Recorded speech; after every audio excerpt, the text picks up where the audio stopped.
All right, hello everyone. Welcome to my channel. This is an educational channel focused on bringing to light a lot of the esoteric and obscure things that I've come across in my lifetime that you probably don't know anything about. And today is video number 184 on the reciprocal system of theory from Dewey B. Larson. And this is a system of theory which enables you to use it yourself. If you understand how the system works, you can plug it into any subject that you like and arrive at answers.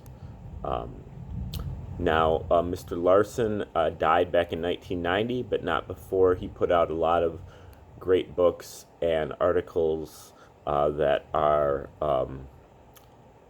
doing just that, applying his theory to various subjects, including physics, astrophysics, chemistry, astronomy, metaphysics, economics, religion, and others.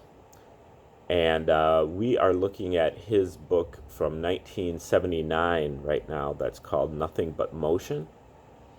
And the basic idea behind Larson's theory is basically nothing but motion. The universe that we live in is made entirely of motion, not matter, not energy, but motion.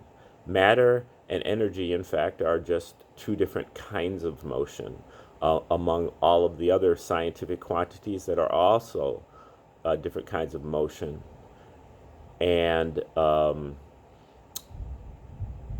that sets up, other people have come up with that before, but what distinguishes Larson's universe of motion is that he defined motion as the relationship between time and space.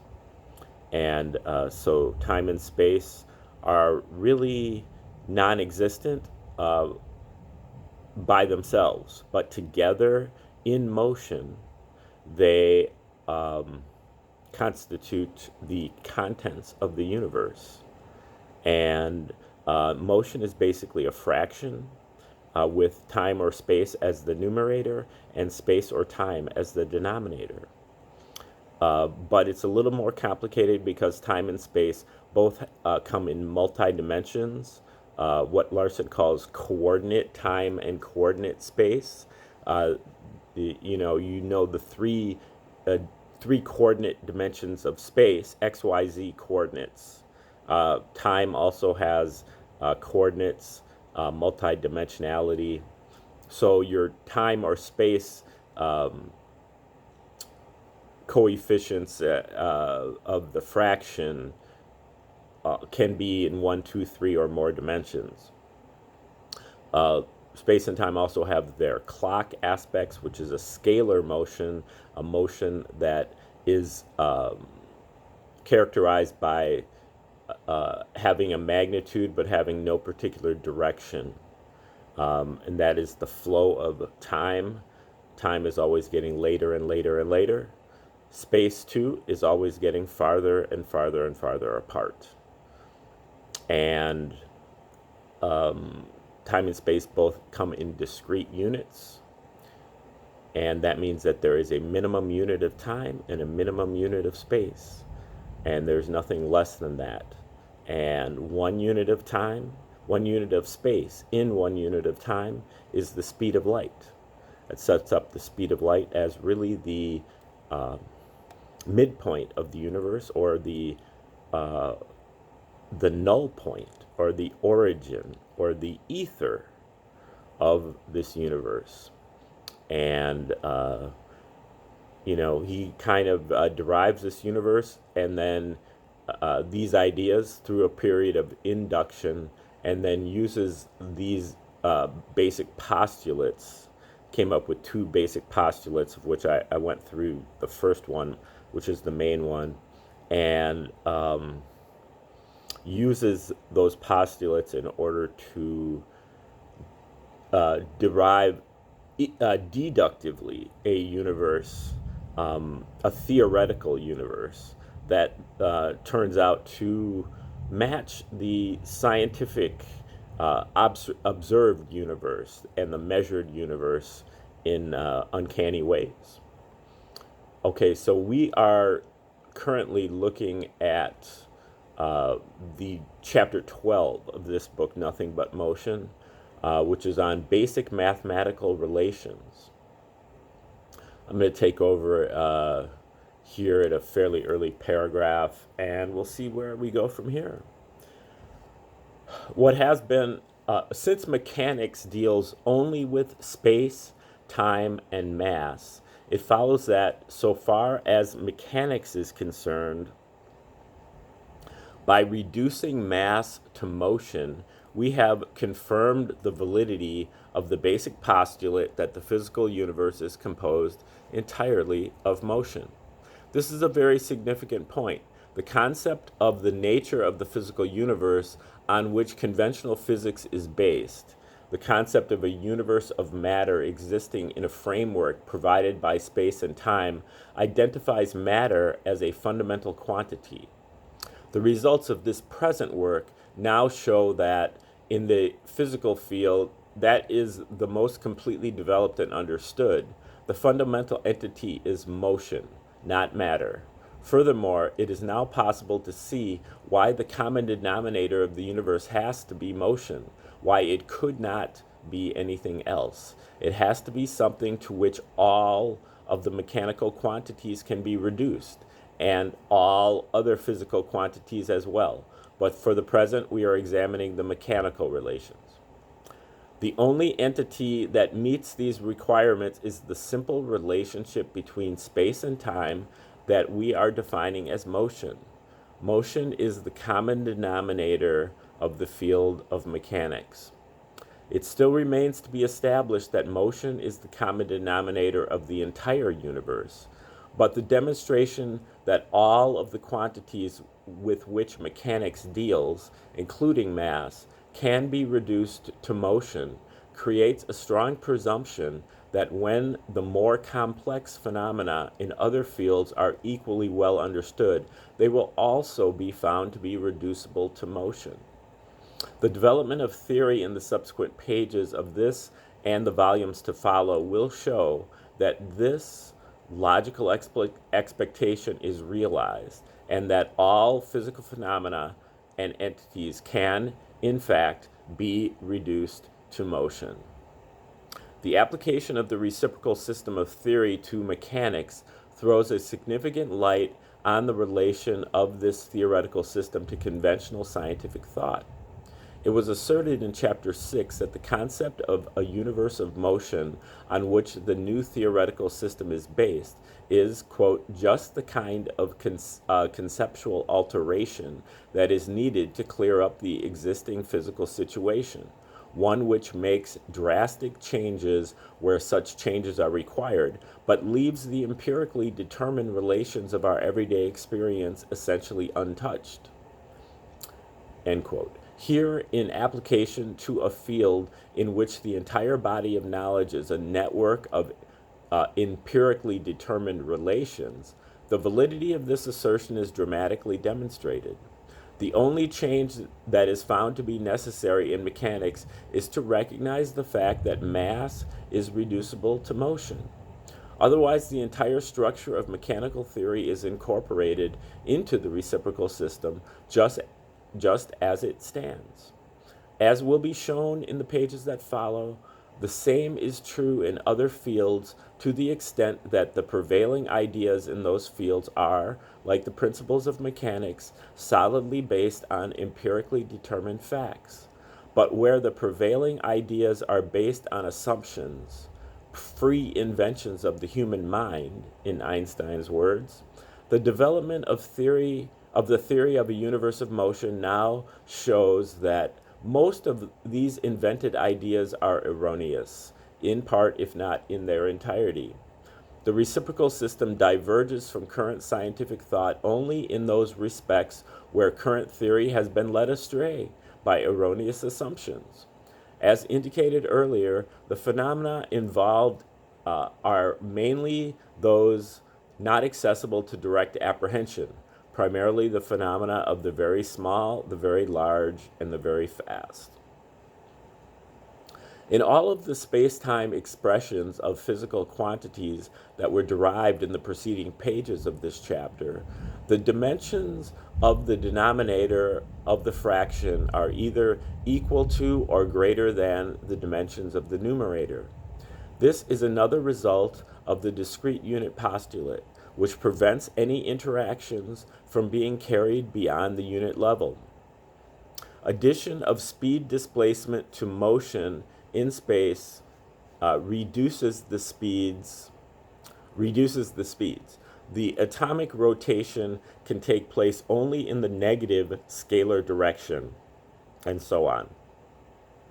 The same principle applies to the dimensions of physical quantities, and the dimensions of the numerator of the space-time expression of any real physical quantity cannot be greater than those of the denominator. Purely mathematical relations that violate this principle can, of course, be constructed, but according to the theoretical findings, they have no real physical significance. Now, that is an interesting point that some of Larson's followers have disagreed with. In particular, I can think of electrical capacitance, which Larson actually, I believe, said was T over S. I could be wrong about that, but Dr. Bruce Perret came along and identified capacitance as S to the third power over T, which violates Larson's little rule here, which he does say purely mathematical relations that violate this principle can, of course, be constructed, but according to the theoretical findings, they have no real physical significance. So perhaps the capacitance has no real physical significance. For example, the reciprocal of viscosity is known as fluidity, and in certain applications it is more convenient for purposes of calculation to work with fluidity values rather than viscosity values. But the space-time expression for fluidity is S to the fourth power over T to the second power. And on the basis of the principle just stated, we must conclude that viscosity is the quantity that has a real physical significance. So if you apply that to the capacitance, there must be some quantity that would be T over S to the third power. I think that is electric, I'm blanking on it right now, but maybe that is the real physical quantity as opposed to capacitance. Okay, the most notable of the quantities excluded by this dimensional principle is action. This is the product of energy, T over S, and time, T. And in space-time terms, it is T to the second power over S. Thus, it is not admissible as a real physical quantity.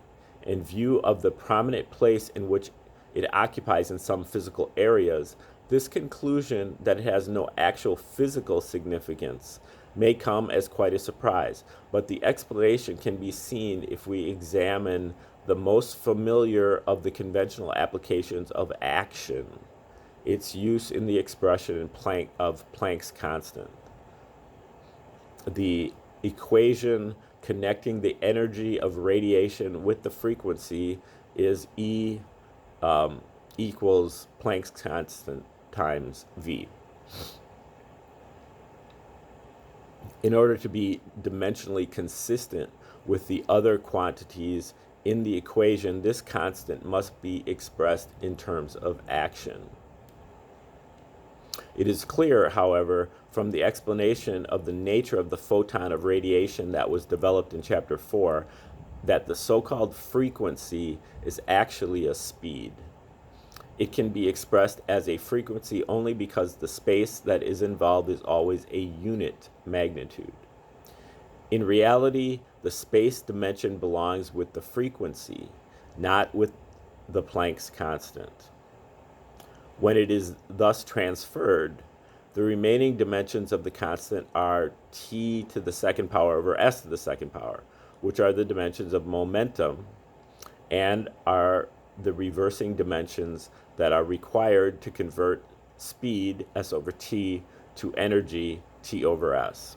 In space-time's terms, the equation for the energy of radiation is t over s, energy, equals t to the second power over s to the second power, momentum, times s over t, speed. Similar situations have developed in other cases where dimensions have been improperly assigned in current practice. The energy of rotation, for instance, is commonly expressed as 1/2 I w squared, or maybe that's omega squared, where I is the moment of inertia and omega is the angular velocity. The moment of inertia is the product of the mass and the square of the distance, which is moment of inertia equals ms squared equals t to the third power over s to the third power times s squared equals t to the third over s. This result shows that the moment of inertia is an artificial construct without physical significance. The important part that it plays in the expression for rotational energy may seem inconsistent with this conclusion, but again, the explanation is that the space magnitude has been improperly assigned. It belongs with the velocity term, not with the mass term. When it is so transferred, the moment of inertia is eliminated, and the rotational energy equation reverts to the normal kinetic form E equals 1/2 mv squared.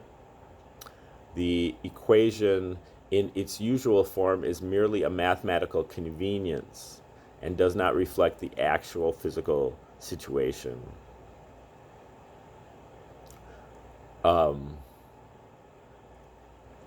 That's kind of